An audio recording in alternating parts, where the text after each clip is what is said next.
فوراً جبرائیل امین زمین پر آئے اور رسول سے آگے کہا یہ جو تیری صحبت میں رہتے ہیں اب گفتگو ان سے کر، کیونکہ اب یہ ایمان لے آئے ہیں۔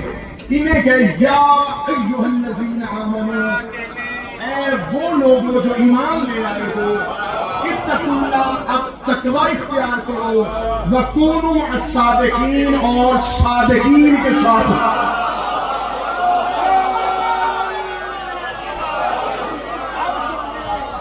اسلام بھی لے آئے ہو، ایمان بھی لے آئے ہو، لیکن یہ میری تم سے خواہش نہیں تھی، اللہ کا مطالبہ تم سے ایمان تک نہیں تھا، اب تقوی بھی اختیار کرنا ہے۔ پھر اس کے بعد تم نے صادق کے ساتھ نہیں، صادقین کے ساتھ۔ اب یہاں پر صیغہ ہے کثرت سے، اس کا مطلب ہے جس لمحے رسول یہ آیت پڑھ رہے تھے اس لمحے صرف اکیلا رسول صادق نہیں تھا،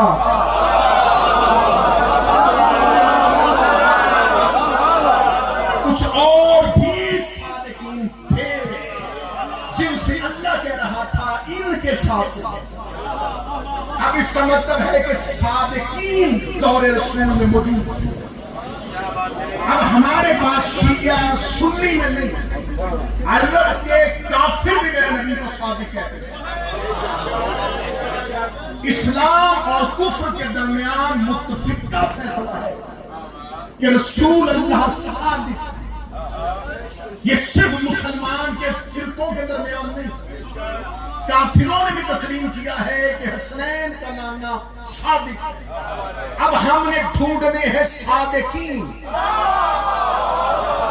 اب اللہ نے ہمیں معیار دے دیا ہے مصطفیٰ کو، جیسا یہ صادق ہے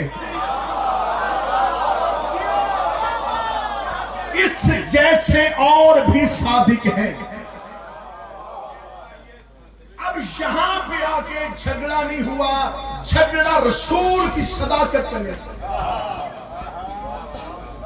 جھگڑا ہے امت میں صادقین میں سے۔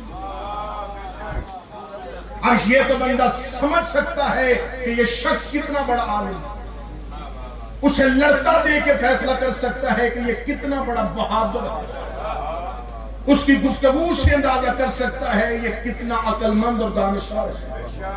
یہ کیسے پتا چلے گا کہ کون کتنا صادق ہے؟ کیونکہ ہر دور کے جھوٹے نے بھی اپنے سچے ہونے کا دعویٰ کیا۔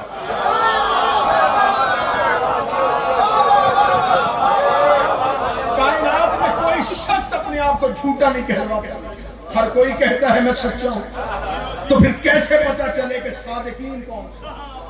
میں گھنٹوں کی تقریر منٹوں میں کرنا چاہتا ہوں۔ اسلام میں ایک جنگ ایسی ہوئی ہے جو طاقت کی بنیاد پہ نہیں ہوئی، صداقت کی بنیاد پہ۔ حسین ہاتھوں کو سلامت رکھے، آپ نے سفر آسان کر دیا، آپ نے تقریر مختصر کر دی۔ مطلب اسلام میں ایک جنگ ایسی ہوئی ہے جو لشکر کی بنیاد پہ نہیں ہوئی، طاقت کی بنیاد پہ نہیں ہوئی، سچوں کی بنیاد پہ ہوئی ہے۔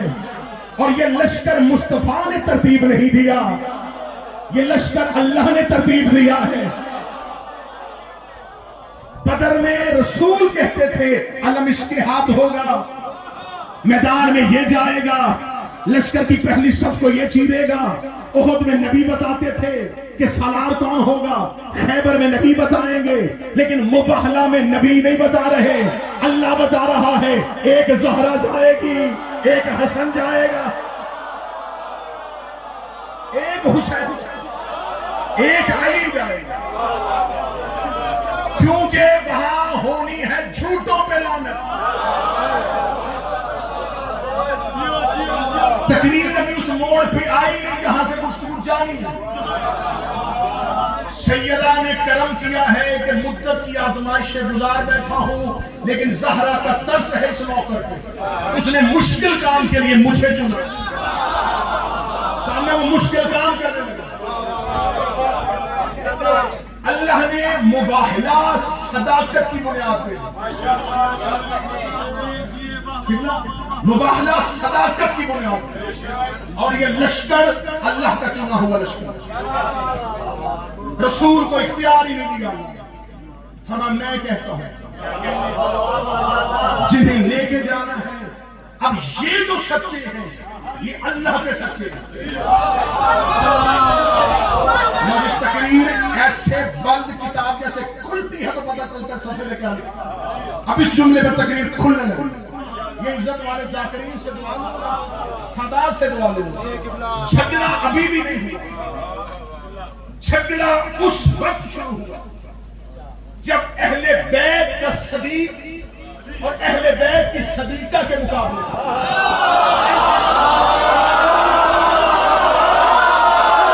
بولے وہ ہاتھ جو زہرا کے حق پہ بولنا چاہتا۔ جھگڑا اس وقت شروع نہیں ہوا، مباہلہ میں جنگ نہیں ہوئی، مباہلہ میں لڑائی ہوئی نہیں، لڑائی مباہلہ کے بعد شروع ہوئی ہے۔ یہ خاموش گئے، خاموش آ گئے۔ جب لڑائی ہونی نہیں تھی اللہ نے بھیجے کیوں؟ وہ جو مباہلہ میں جنگ شروع ہوئی تھی آج تک شروع ہے۔ مباہلہ کا لشکر آج بھی میدان میں کھڑا ہے۔ جھگڑا تب ہوا جب اہل بیت کا صدیق، اہل بیت کی صدیقہ کے مقابلے امت نے اپنا صدیق بھی بنا لیا،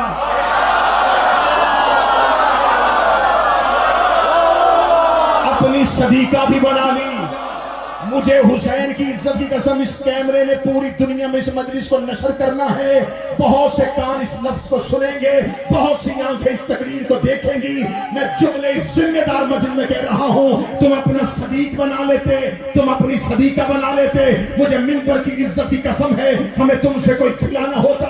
لوگوں نے اپنے خدا بنائے، لوگوں نے اپنے نبی بنائے، لوگوں نے اپنے امام بنائے۔ ہمیں نہ کسی کے مذہب سے غرض ہے، ہم نہ کسی کے گھر لڑنے کے لیے جاتے ہیں، ہم اپنے صدیق کو مانتے، اپنی صدیقہ کو مانتے۔ لیکن جھگڑا تب ہوا جب اہل بیت کی صدیقہ کے مقابلے پہ امت کا صدیق آ گیا، اور اہل بیت کے صدیق کے مقابلے پہ امت کی صدیق۔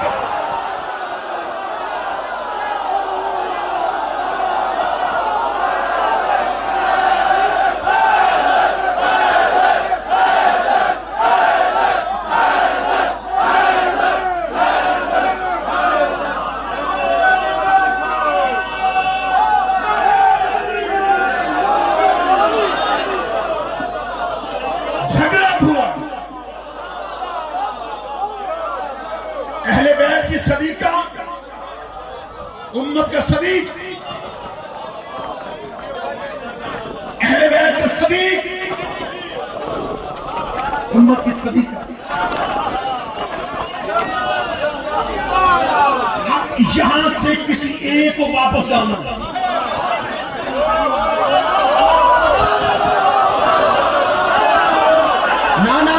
تیری روحیں تیرے بدن سے نکلے گی اور نجف میں علی کی زرعی کا طواف کرے گی۔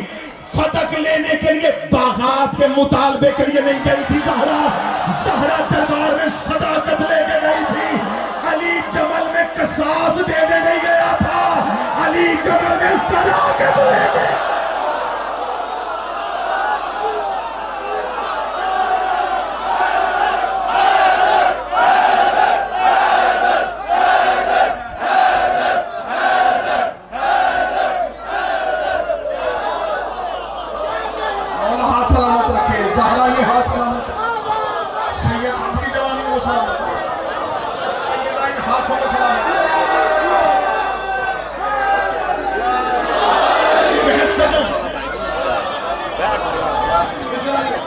نیاز آ گیا، بالکل نیاز آ گیا۔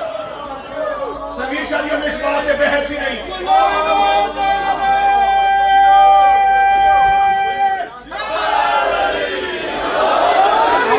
شیعہ سنی جھگڑے ختم کرو۔ میرا پیغام ہے ہر سنی کو،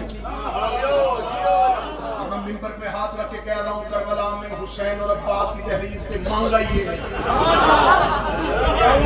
اس تقریر کے بعد بندہ یا کافر ہوگا یا مومن ہوگا۔ درمیانہ رستہ ہے ہی نہیں. اب ہماری بحث ختم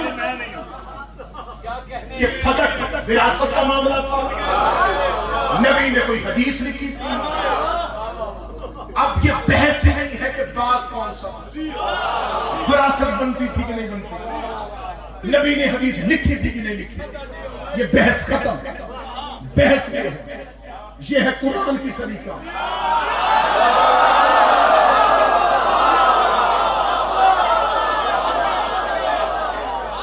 یہ ہے تاریخ کا صدیق. جھگڑا قرآن پہ ہے.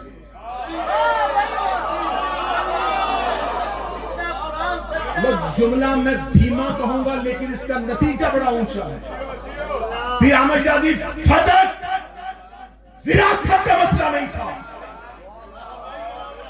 جمل خلافت کا مسئلہ نہیں تھا, فتح بھی صداقت کا مسئلہ تھا.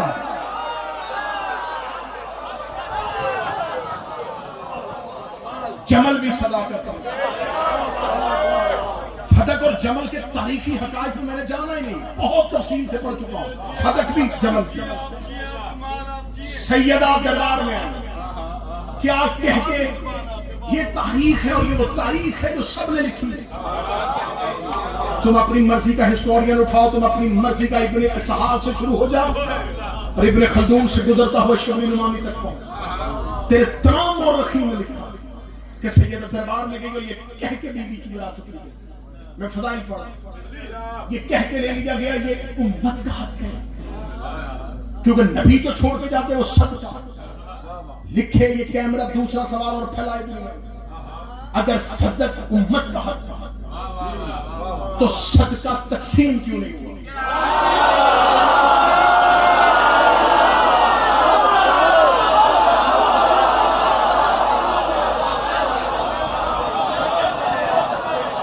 مجھے حسین کی ماں کی قسم ہے اپنے موقف سے 1 انچ پیچھے نہیں ہٹوں گا. ملک ملک ملک ملک ملک جتنے ملک چھوڑوں گا 4 گز مٹی تو کہیں نہ کہیں مل ہی جائے گا.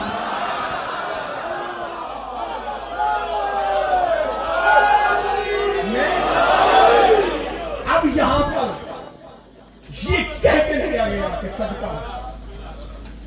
صدقہ تقسیم کیوں نہیں.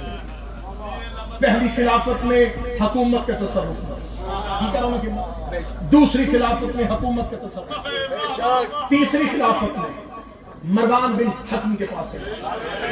تاریخی حقائق ہے, اسے کوئی سنی مولوی جھولائے گا. مروان بن حکم کی تصرف میں چلا. اس کی کتنی آمدن تھی, اس پراپرٹی سے حکومت کو کیا کیا ملتا رہا, مجھے اس پہ بات نہیں کرنی. مجھے اس سے اگلا ایک اہم اور نقطہ اٹھانا.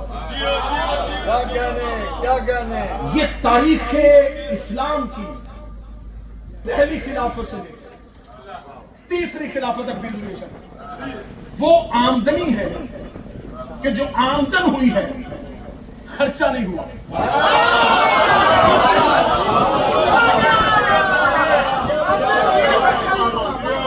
علم اقتصادیات, علم معاشیات, علم اکاؤنٹ سمجھنے والے میں نظر 40 لاکھ دینار آتا تھا, 4 لاکھ آتا تھا, 4,000 لاکھ آتا تھا. اس آمدن کا یہ انکم اسلام کی نظر آتی ہے, ایکسپینس نظر آتی ہے. اکاؤنٹ سمجھنے والا جب لیجر بناتا ہے تو آخر میں لکھتا ہے یہ آیا ہے, مورخ ہمیں بتائے کہ صدق کا مال جو سیدوں سے لیا گیا امت کے استعمال میں کہاں ہے. تاریخ گونگی ہو گئی, مورخ خاموش ہو گئی, لیکن حقائق کبھی بھی چھپیں گے نہیں. مجھے ایک جگہ سے یہ ساری آمدن اکٹھی مل گئی.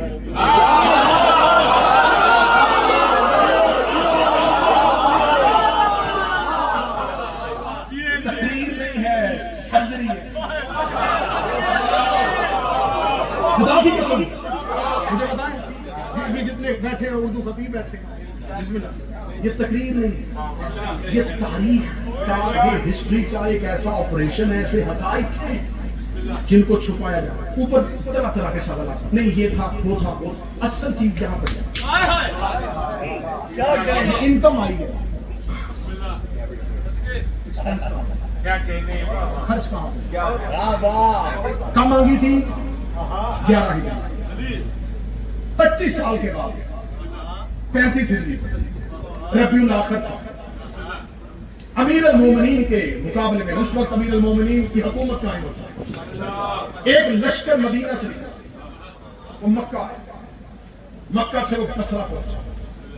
بصرہ سے رسول کی ایک زوجہ نے اس لشکر کی قیادت کی. یہ 30,000 کا لشکر بصرہ سے نکل کے اس میدان میں پہنچ گیا. اس لشکر کی تعداد 30,000. اس کا سامنا کرنے کے لیے امیر المومنین 20,000 کا لشکر لے میدان میں سامنے کھڑا. اب یہ جو علی لشکر لے کے گئے ہیں یہ 20,000 یہ سرکاری لشکر ہے. جو محنت پہ نہیں بولے گا تو پھر میں کیا پڑھوں. یہ لشکر سرکاری لشکر, یہ فوج سرکاری فوج, کیونکہ علی گورنمنٹ میں علی کی حکومت ہے. اب اگر کوئی لشکر جائے گا تو یہ لشکر اسلام ہے, یہ لشکر اسلامی ہے. ان کی تنخواہیں مقرر ہیں, ان کے خرچے مقرر ہیں, یہ تمام اخراجات علی کی حکومت کے اندر. یہ سامنے 30,000 سے یہ پرائیویٹ ہے.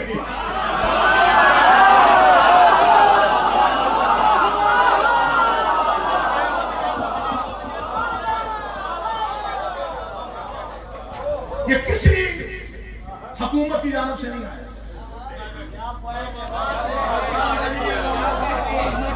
بصرہ کا گورنر نکلا تھا, یمن کا حاکم آیا تھا. یہ چھوٹے چھوٹے قبیلے نکلے تھے, مطالبہ قصاص کا تھا.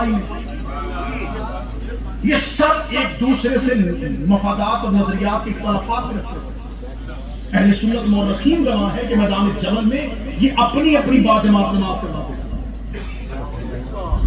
یہ ایک کے پیچھے نماز بھی نہیں پڑھتے تھے, اتنے ان کے اندرونی اختلافات. لیکن ایک دشمنی میں یہ سارے کرتے تھے, علی. اب جو 30,000 کا لشکر آیا ہے, اس 30,000 کے لشکر کے فوجیوں کی تنخواہیں, ان کے کھانے پینے کے اخراجات, ایک سال کے بعد یہ مہنگی ہوتی. یہ ناصر جعفر صاحب تشریف فرما ہے, پورا سال محنت ہوگی. کتنے ہوں گے؟ 2,000, 2,500, 5,000, 7,000 ایک دن کے لیے. ایک سال انتظام ہے, کھلانا ہے, بٹھانا ہے. 30,000 کا لشکر ہے. پیسے کہاں سے آئے؟ نہ اگلا جملہ سننا تاریخی حقیقت. جو لشکر کو کمانڈ کر رہی ہے وہ خرچ کر نہیں سکتی, کیونکہ نبی جو چھوڑتے ہیں وہ صدقہ ہوتا ہے.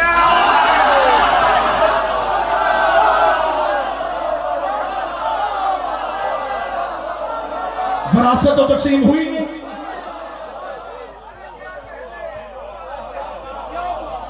پراپرٹی تو نبی کی تھی نہیں, وہ تو امت کی تھی. جو نبی چھوڑ کے گئے تھے وہ تو مال تقسیم نہیں ہوا. اچھا اگر وہ تقسیم ہو بھی گیا تھا تو پھر زوجہ کا حصہ 8واں اور 9 بیویاں اس وقت زندہ موجود ہیں. 8واں حصہ 9 میں تقسیم ہے. ایکسپینس اس میں بھی پورے نہیں ہو رہے.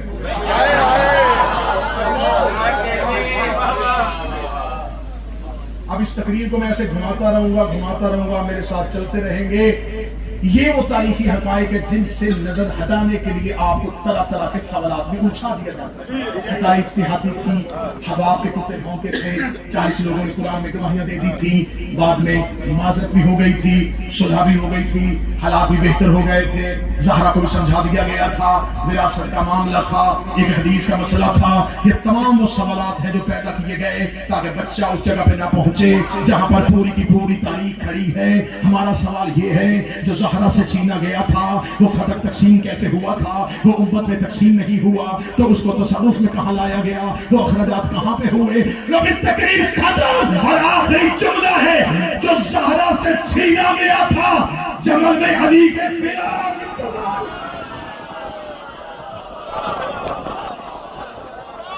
یہ جمل میں آیا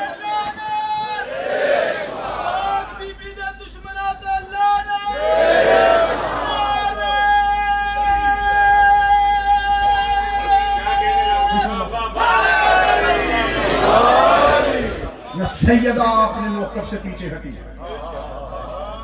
علی اپنے موقف سے پیچھے، فضائل ختم اور تقریر کی آخری 3 منٹ کی فضائل کی بات، اور وہ بھی صرف نعرہ لگوانے کے لیے نہیں، ایک حقیقت پہنچانے کے لیے۔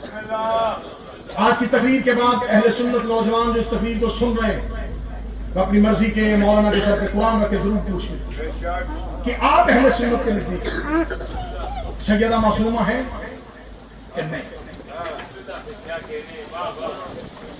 سوال ہے نا، ہم پہ سوال نہیں ہوتے، ہم سوالات کے جوابات نہیں دیتے، یہ کیوں یہ کیوں یہ کیوں یہ کیوں یہ کیوں یہ کیوں، ایک سوال ہم پیدا کر رہے ہیں، سیدہ معصومہ ہے؟ اگر مولانا کہے کہ نہیں، اس کے سامنے فوراً میرے اہل سنت بھائی جو اس تقریر کو سن رہا ہے اس کے سامنے فوراً انما یرید اللہ کی آیت پڑھنا اور اسے کہنا بنص قرآن عصمت زہرا ثابت، وہ کہے گا ہاں ہاں ہاں ہاں زہرا معصوم ہے، اسے کہنا معصوم کی تعریف کیا ہے؟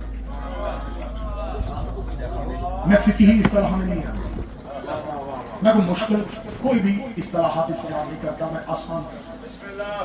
معصوم اسے کہتے ہیں جس سے کبھی پوری زندگی میں کوئی خطا سرزد نہ ہو۔ تقریر ختم ہو چکی ہے، اگر اس کو تھوڑا سا مشکل کروں تو پھر یہ بنے گا جس سے کوئی واجب ترک نہ ہو، اسے معصوم۔ اور زہرا کی عصمت کے معاملے میں صحیح بخاری میں نبی کی زوجہ کی گواہی ہوئی، جب اس سے پوچھا گیا تھا کہ زہرا کتنی پاک، اس نے کہا اتنی پاک ہے کہ ظہر کے بعد حسن جیسا امام آیا تھا اور یہ عصر کے لیے مصلی پہ دوبارہ آ گئی تھی۔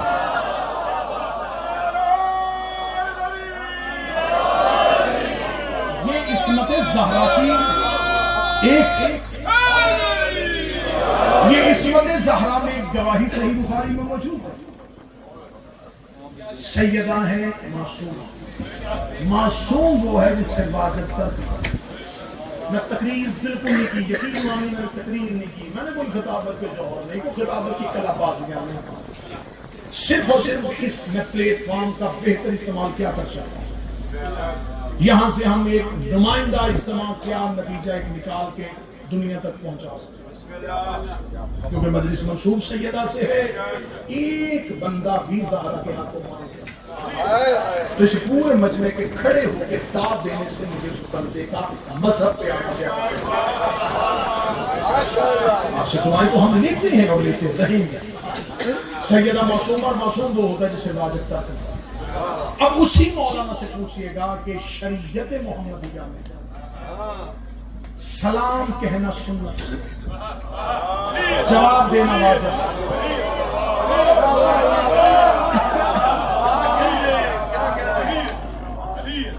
سلام کہنا سنت ہے کہ جواب دینا واجب۔ مذہب جعفریہ بھی کہتا ہے کہ حتیٰ کہ تم حالت نماز میں بھی دو اور تمہارے کلام میں سلام کیا نماز جواب، کیونکہ واجب میں واجب تو کسی واجب میں کوئی فرق نہیں رہتا۔ اس کا مطلب ہے سلام کہنا سنت ہے، جواب دینا واجب ہے، سلام کہنا سنت ہے، جواب دینا واجب ہے۔ دو فیصلے میرا سنی بیٹا تیرے مذہب کے مولویوں نے کر دیے ہیں کہ زہرا معصومہ ہے، اور دوسرا کہہ دیا ہے کہ سلام کہنا سنت ہے، جواب دینا واجب ہے۔ جب تیرے علماء اور مولانا یہ دونوں باتیں مان لیں، اس کی مسجد کی لائبریری میں جانا، وہاں سے صحیح بخاری اٹھانا، ریفرنس میں تجھے دے دیتا ہوں، کتاب خود اٹھا کے مولانا کے آگے کرنا کہ صحیح بخاری میں لکھا ہے کہ کچھ لوگ زہرا کے پاس گئے تھے، انہوں نے سلام کیا تھا اور زہرا نے جواب نہیں دیا تھا۔ اب دو باتوں میں سے ایک بات ہے، یا زہرا معصومہ نہیں ہے یا بندے مسلمان۔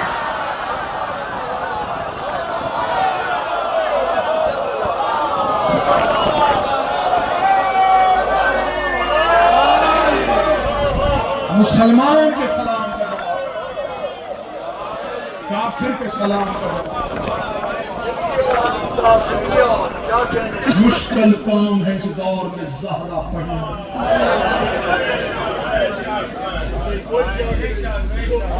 ہر کوئی آسانیوں میں رہنا چاہتا ہے،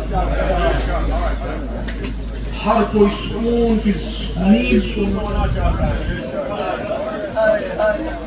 کون ہے جو کہے کہ میں ایک لمحے کا خطرہ اپنے گلے میں؟ کون ہے یہ کہے گا کہ میں اپنی زندگی اجیرت کر لوں، میں اپنا سکھ برباد کر لوں؟ نہیں، بس ٹھیک ہے، جیسے چلتا ہے ویسے چلنا چاہیے۔ تم چلاتے جاؤ گے، وہ پردے میں روتا جائے گا۔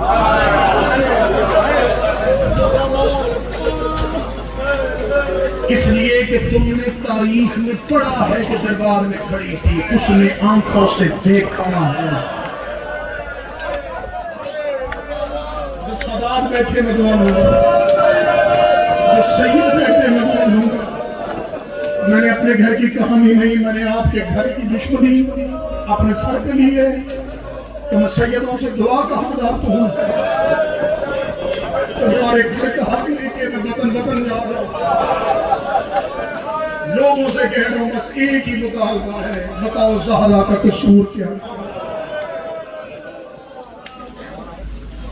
ابھی ہر سال یہ اہتمام کرتے ہیں، اس سال بھی پٹیشن دی، بن جائے قبر زہرا کا، سر پہ قرآن رکھے بنا، تعمیر بھی ہو جائے۔ کیا پھر بھی قبر میں رونا بند کر دے گی؟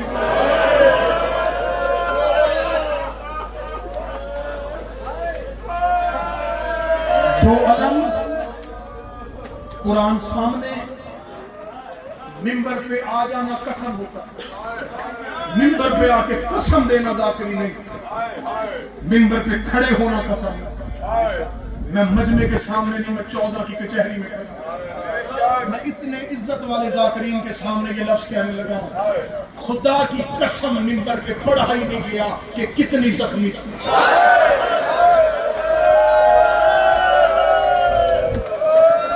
آج تک زہرا کے زخم نہیں پڑھے گئے۔